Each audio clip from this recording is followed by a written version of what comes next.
नमस्ते फ्रेंड्स।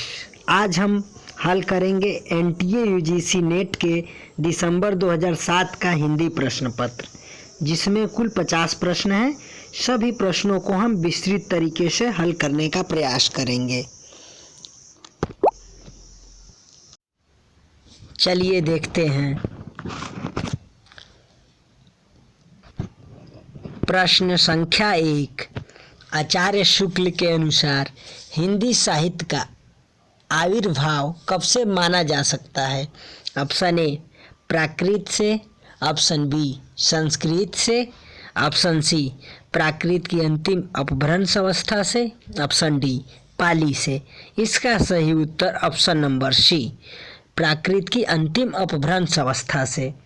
आचार्य रामचंद्र शुक्ल ने हिंदी साहित्य का आरंभ संवत 1050 से संवत 1375 तक माना है। शुक्ल के अनुसार हिंदी साहित्य का आविर्भाव राजा भोज के समय से तथा प्राकृत की अंतिम अपभ्रंश अवस्था से होता है।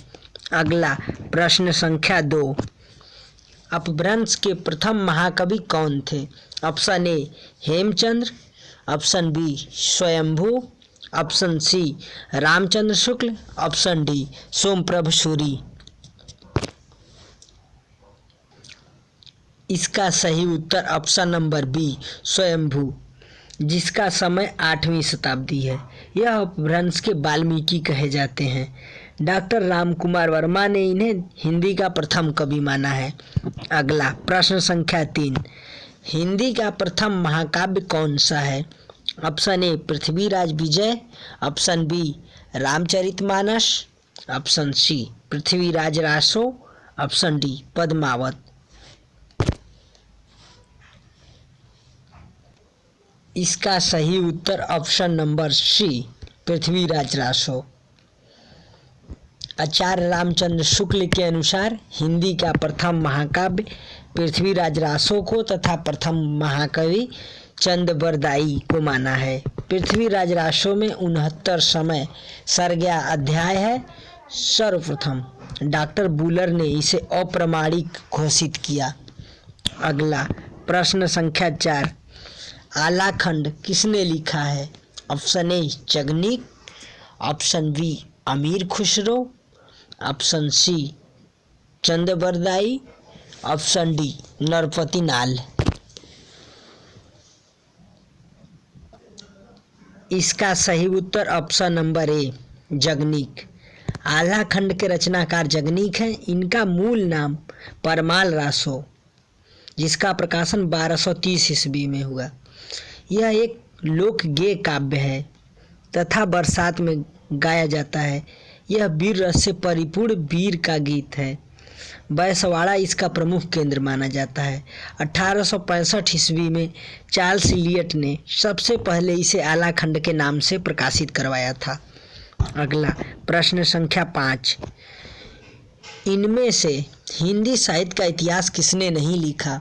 Option A Nagendra, option B Lakshmi Sagar Varshney, option C Ramkumar Verma, option D Bachchan Singh. इसका सही उत्तर option number A Nagendra. Doctor Nagendra ने हिंदी साहित्य का इतिहास 1973 ईस्वी में संपादन किया, लेखन नहीं किया है, जबकि अन्य इतिहासकारों ने हिंदी साहित्य का मूल लेखन किया है। अगला प्रश्न संख्या 6। 12 बरस लो कुकर जिए और 13 लो जिए सियार, बरस 18 छत्री जीवे आगे जीवन को धिक्कार। ये पंक्तियाँ किस रासो काव्य की है? Option A Khuman Raso, option B Prithviraj Raso, option C Hammir Raso, option D Parmal Raso.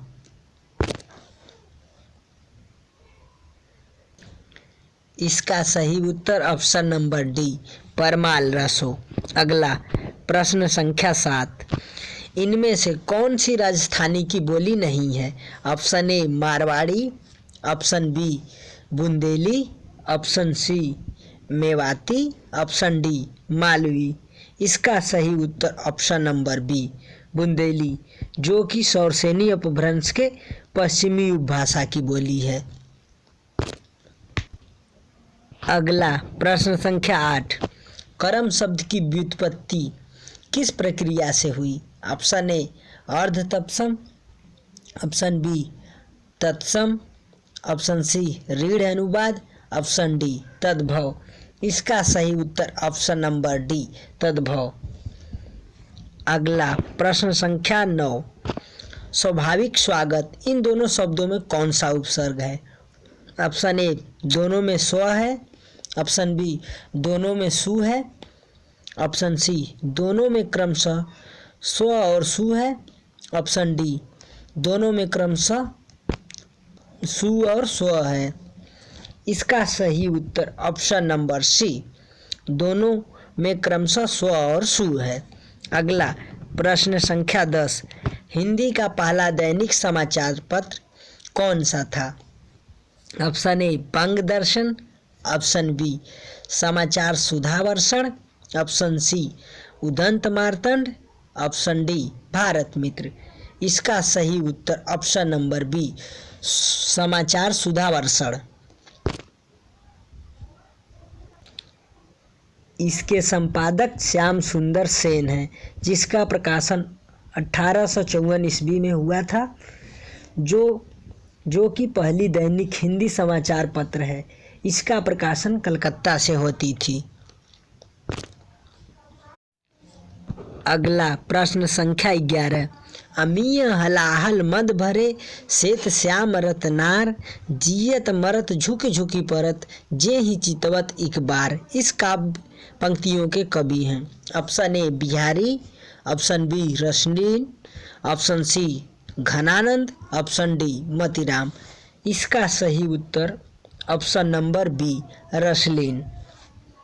अगला प्रश्न संख्या 12, इनमें से किस कवि ने लक्षण ग्रंथ नहीं लिखा? Option A Dev, option B Padmakar, option C Bhushan, option D Bihari. इसका सही उत्तर ऑप्शन नंबर डी बिहारी। काव्य के लक्षण दोहा, सवैया, कवित्व इत्यादि छंदों, रस, अलंकार आदि सिद्धांतों के रूप में कवि आचार्यों द्वारा निरूपण ही लक्षण ग्रंथ होता है। इनकी रचना लक्षण और उदाहरण युक्त होती है।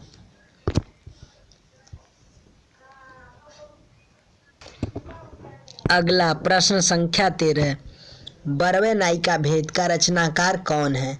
Option A Rahim, option B Raslin, option C Bihari, option D Matiram. इसका सही उत्तर ऑप्शन नंबर ए रहीम।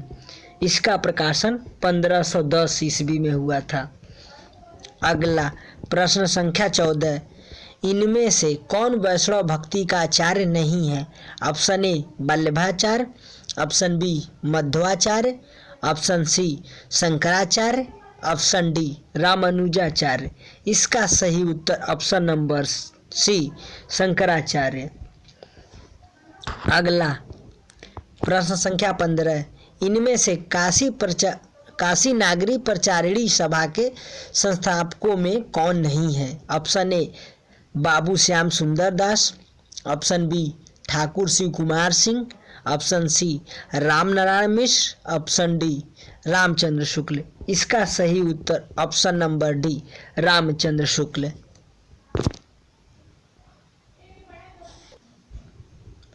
काशी नागरी प्रचारिणी सभा की स्थापना 1893 ईस्वी को काशी में की गई थी। इसके संस्थापकों सदस्यों में श्याम सुंदर दास, ठाकुर शिव कुमार सिंह और रामनारायण मिश्र हैं। इसके प्रथम सभापति राधा कृष्ण दास थे।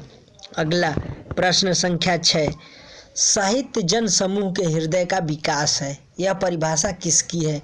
Option A Bharatendu Harishchandra, option B Balkrishna Bhatt, option C Mahavir Prasad Dwivedi, option D Hazari Prasad Dwivedi. इसका सही उत्तर option number B Balkrishna Bhatt.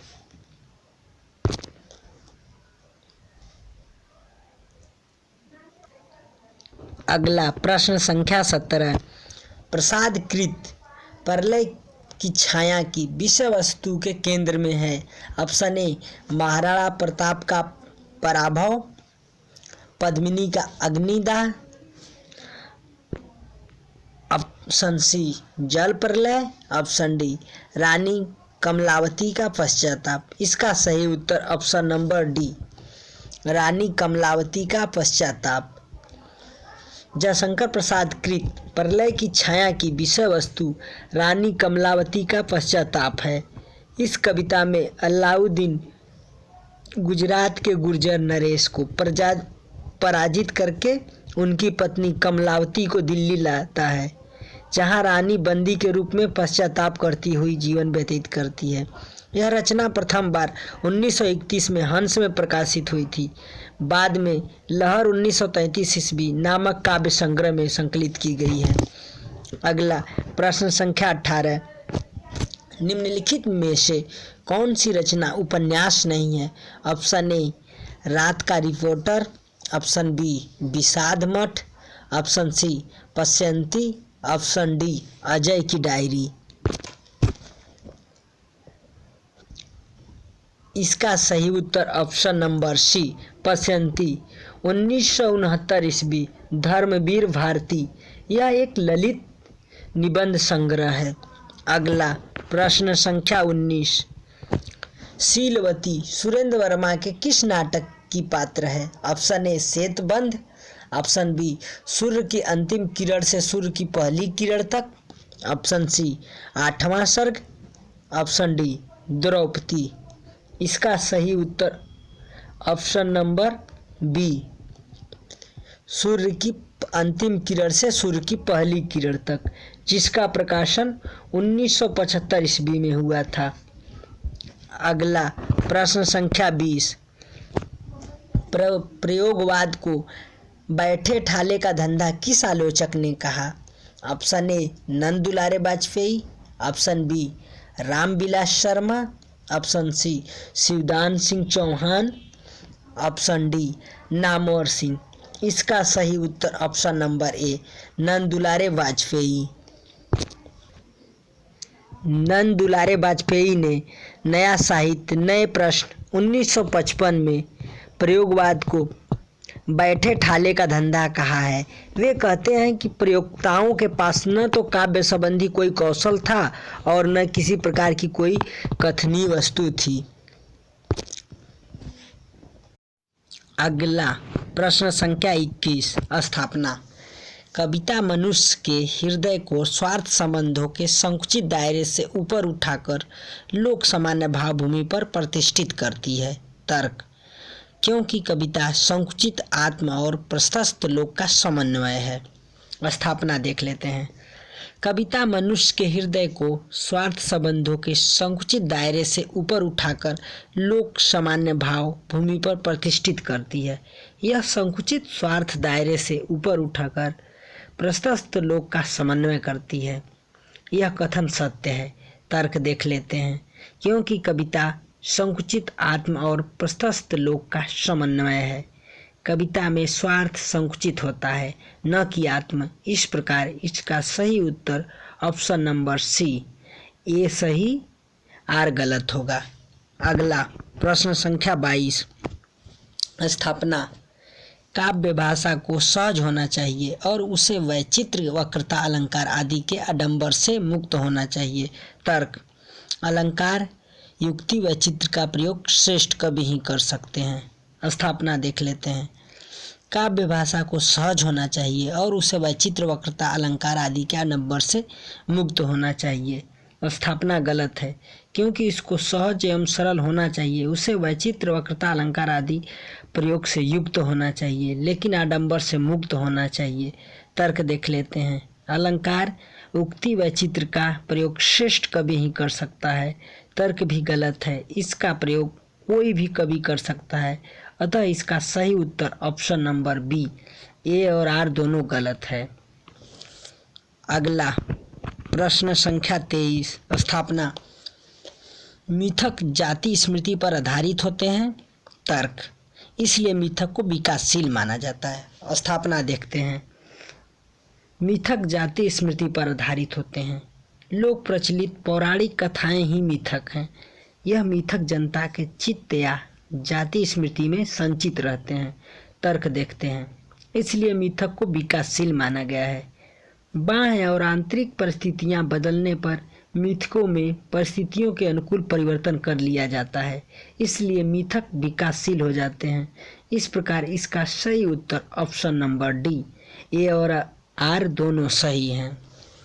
अगला प्रश्न संख्या 24, स्थापना। तुलसी के मत में निर्गुण रूप सुलभ अति, सगुण जान नहीं कोई, सुगम अगम नाना चरित, सोनि मोनि मन भ्रम होई। तर्क। क्योंकि सगुण सकार को उपासना और अनुभव के दायरे में लाना सहज है, जबकि निर्गुण निराकार की उपासना और अनुभूति नितांत कठिन है।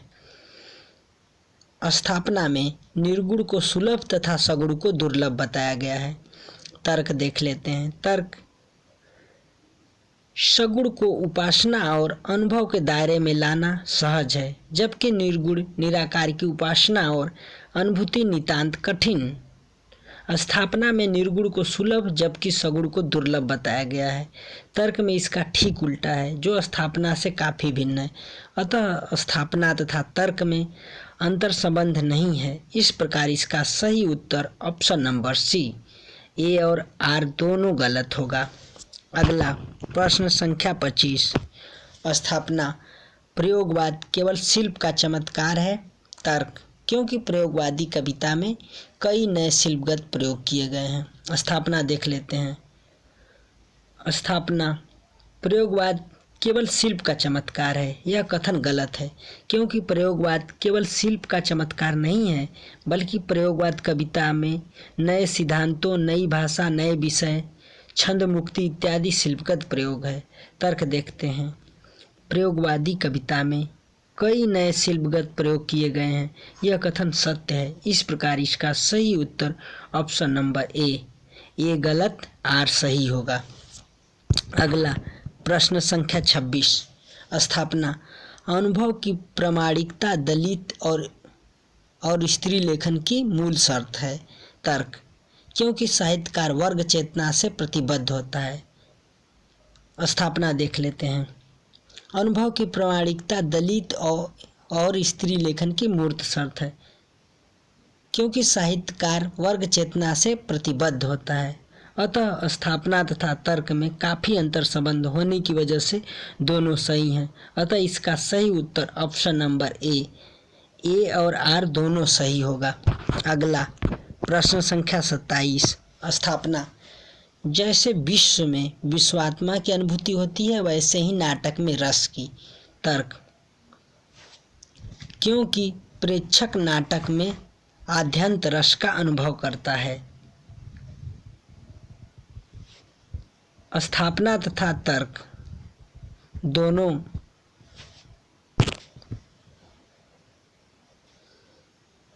में काफी अंतर संबंध देखने को मिल रहा है। इस प्रकार इसका सही उत्तर ऑप्शन नंबर डी, ए और आर दोनों सही है। अगला प्रश्न संख्या 28, निम्नलिखित में से कौन सा युग्म संगत है। Option A Vishad Math, option B Vishwabahu Parshuram, option C Antim Aranya, option D मच्चादास की माड़ी। इसका सही उत्तर ऑप्शन नंबर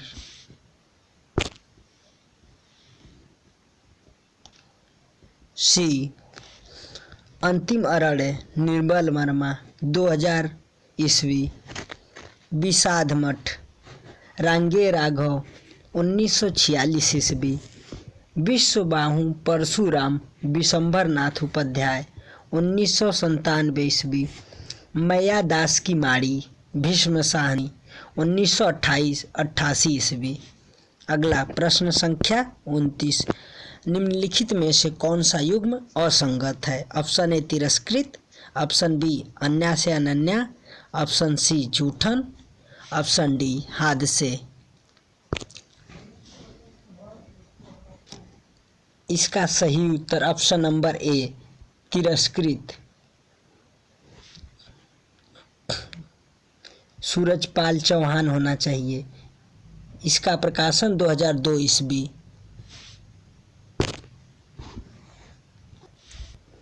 अन्या से अनन्या प्रभा खेतान 2007 ईस्वी। जूठन ओम प्रकाश वाल्मीकि 1997 ईस्वी। हादसे रमणिका गुप्ता 2005 ईस्वी।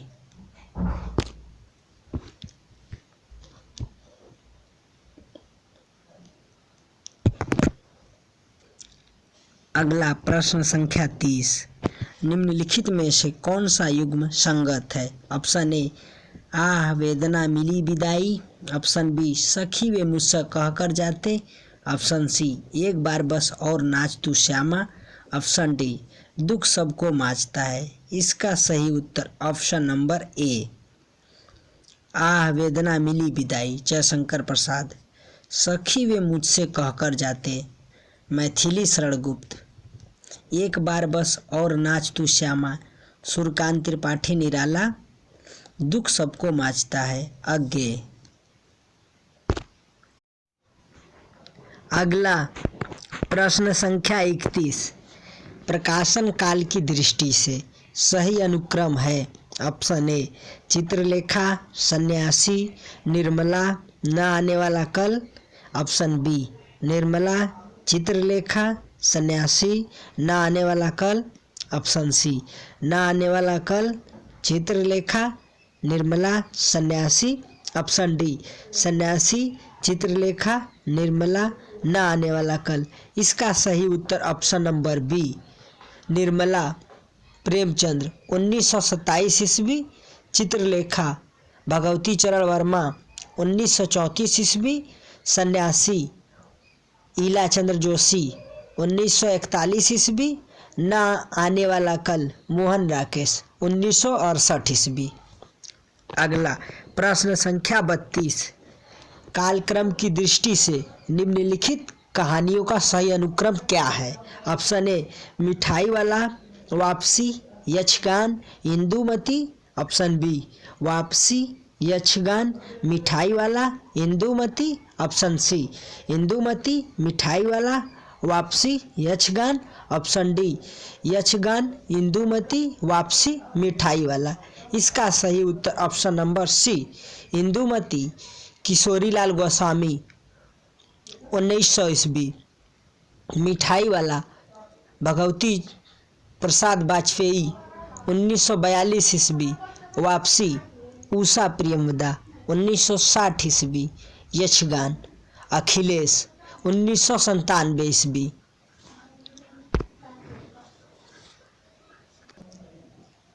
आचार्य रामचंद्र शुक्ल ने किशोरीलाल गोस्वामी द्वारा लिखित कहानी इंदुमती 1900 ईस्वी को हिंदी साहित्य का प्रथम कहानी माना है।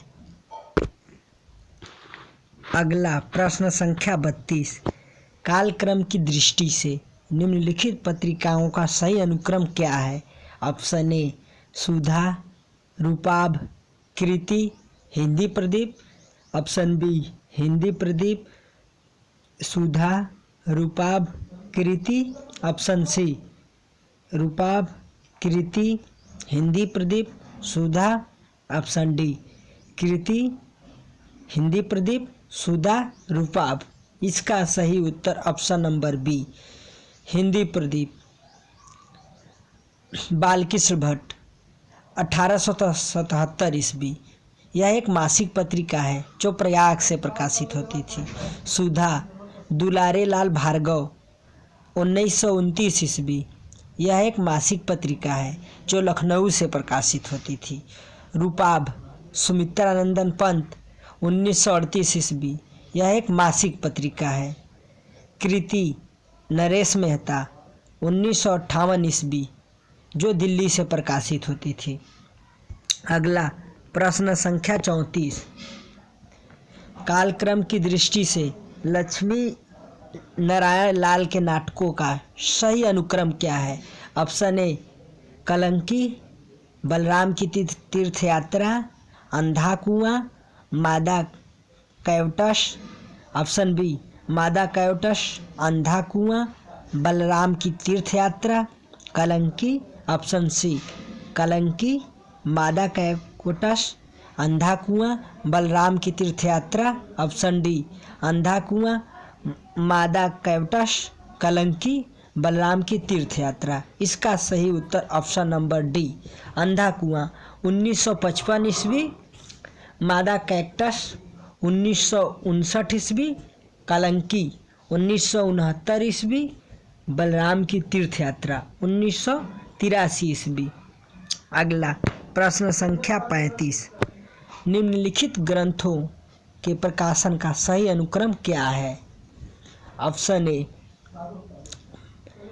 बाणभट्ट की आत्मकथा, चारू चंद्रलेख, पुनर्नवा, अनामदास का पोथा। ऑप्शन बी अनामदास का पोथा, पुनर्नवा, बाणभट्ट की आत्मकथा, चारू चंद्रलेख। ऑप्शन सी पुनर्नवा, अनामदास का पोथा, चारू चंद्रलेख, बाणभट्ट की आत्मकथा। ऑप्शन डी चारू चंद्रलेख, बाणभट्ट की आत्मकथा, अनामदास का पोथा, पुनर्नवा। इसका सही उत्तर ऑप्शन नंबर ए बाणभट्ट की आत्मकथा 1946 ईस्वी, चारू चंद्रलेख 1963 ईस्वी, पुनर्नवा 1973 ईस्वी, अनामदास का पोथा 1976 ईस्वी। अगला प्रश्न संख्या 36, निम्नलिखित संस्थाओं की स्थापना का सही अनुक्रम क्या है? ऑप्शन ए हिंदी साहित्य सम्मेलन, काशी नागरी प्रचारी सभा, केंद्रीय हिंदी निदेशालय, दक्षिण भारत हिंदी प्रचार सभा। ऑप्शन बी हिंदी साहित्य सम्मेलन, दक्षिण भारत हिंदी प्रचार सभा, केंद्रीय हिंदी निदेशालय, काशी नागरी प्रचारी सभा। ऑप्शन सी काशी नागरी प्रचारी सभा, हिंदी सम्मेलन, हिंदी साहित्य सम्मेलन, दक्षिण भारत हिंदी प्रचार सभा, केंद्रीय हिंदी निदेशालय। ऑप्शन डी केंद्रीय हिंदी निदेशालय, हिंदी साहित्य सम्मेलन, काशी नागरी प्रचारी सभा, दक्षिण भारत हिंदी प्रचार सभा।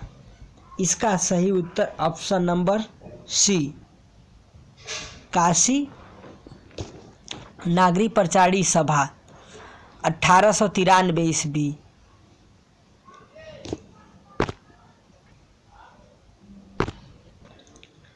स्थान काशी, हिंदी साहित्य सम्मेलन 1910 ईस्वी, स्थान प्रयागराज, दक्षिण भारत हिंदी प्रचार सभा 1918 ईस्वी, स्थान चेन्नई मद्रास, केंद्रीय हिंदी निदेशालय 1960 ईस्वी, स्थान नई दिल्ली। अगला प्रश्न संख्या 37, इतिहास की दृष्टि से हिंदी महाकाव्यों का सही अनुक्रम क्या है? Option A Saket, Lokayatan, Priyapravas, Kamayani. Option B Priyapravas, Kamayani, Saket, Lokayatan. Option C Priyapravas, Saket, Kamayani, Lokayatan. Option D Lokayatan, Kamayani, Priyapravas, Saket. इसका सही उत्तर option number C Priyapravas. Ayodhya Singh Upadhyay Hariaudh 1914 ईस्वी, साकेत मैथिली शरणगुप्त 1931 ईस्वी, कामायनी जयशंकर प्रसाद 1936 ईस्वी, लोकायतन सुमित्रा नंदन पंत 1964 ईस्वी। अगला प्रश्न संख्या 38, निम्नलिखित काव्य पंक्तियों को उनकी भाषा के साथ सुमेलित कीजिए।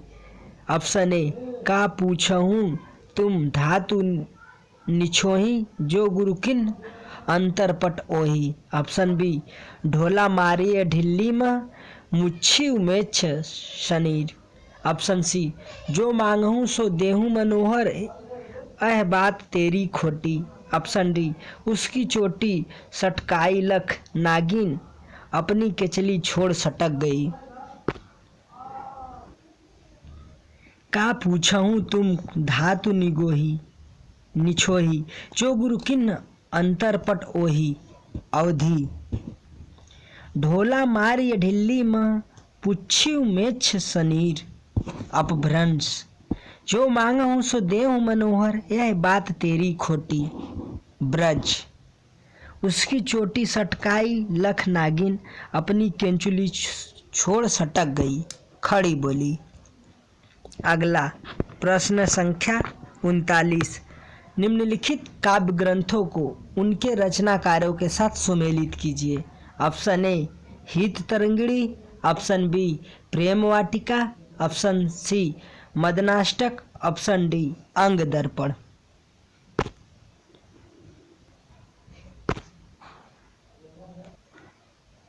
हित तरंगिणी कृपाराम 1541 ईस्वी, प्रेम वाटिका रसखान 1614 ईस्वी, मदनाष्टक रहीम, अंग दर्पण रसलीन 1737 ईस्वी, बिहारी सतसई बिहारी 1662 ईस्वी।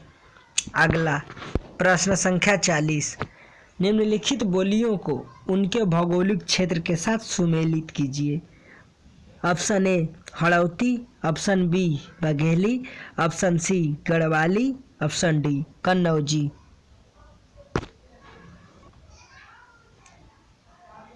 हड़ौती राजस्थानी, बघेली मध्य प्रदेश, गढ़वाली उत्तराखंड, कन्नौजी उत्तर प्रदेश। अगला प्रश्न संख्या 41। निम्नलिखित काव्य पंक्तियों को उनके रचनाकारों के साथ सुमेलित कीजिए। ऑप्शन ए सजनी मधुर निजत्व, दे कैसे मिलूं अभिमानिनी मैं, ऑप्शन बी प्रिय के हाथ लगाए जागी, ऐसी मैं सो गई अभारी, ऑप्शन सी तू अब तक सोई है आली, आंखों में भरे बिहागरी, ऑप्शन डी कौन तुम रूप सी कौन व्योम से उतर रही चुपचाप। सजनी मधुर निजत्व, दे कैसे मिलूं अभिमानिनी मैं, महादेवी वर्मा। प्रिय के हाथ लगाए जागी, ऐसी मैं सो गई अभारी, सूर्यकांत त्रिपाठी निराला। तू अब तक सोई है आली, आंखों में भरे बिहागरी, जयशंकर प्रसाद। कौन तुम रूपसी कौन व्योम से उतर रही चुपचाप, सुमित्रानंदन पंत। अगला प्रश्न संख्या 42। ऑप्शन ए वह आदमी नहीं हैवान है, ऑप्शन बी वे तो मानो देवता हैं, ऑप्शन सी कहीं यह उसकी चाल तो नहीं है, ऑप्शन डी आज तो साक्षात इंद्र हैं।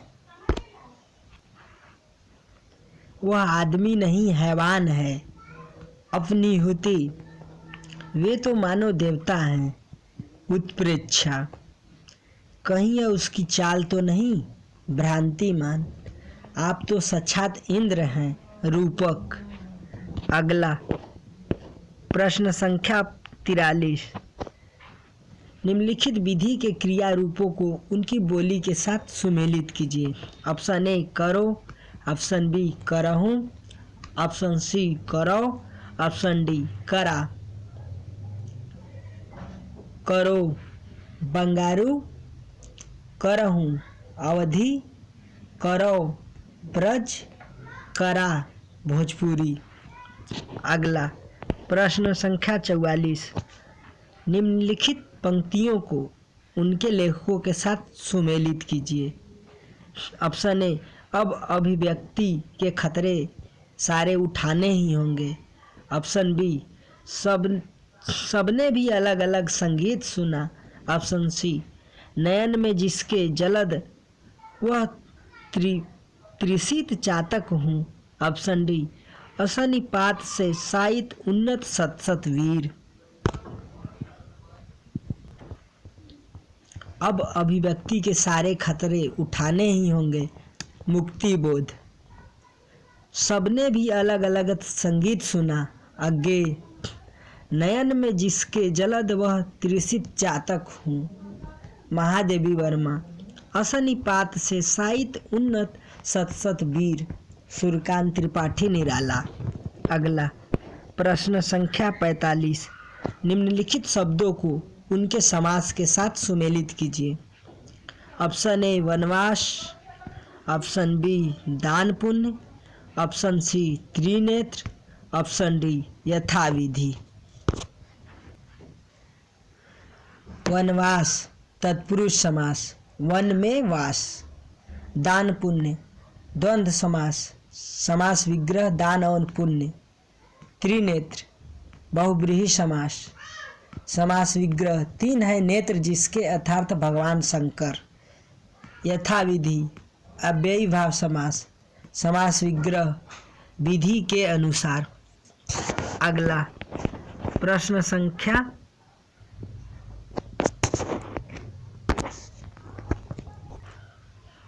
46 से 50 तक के उत्तरों को दिए गए बहु विकल्पों में से सही विकल्प का चुनाव करें।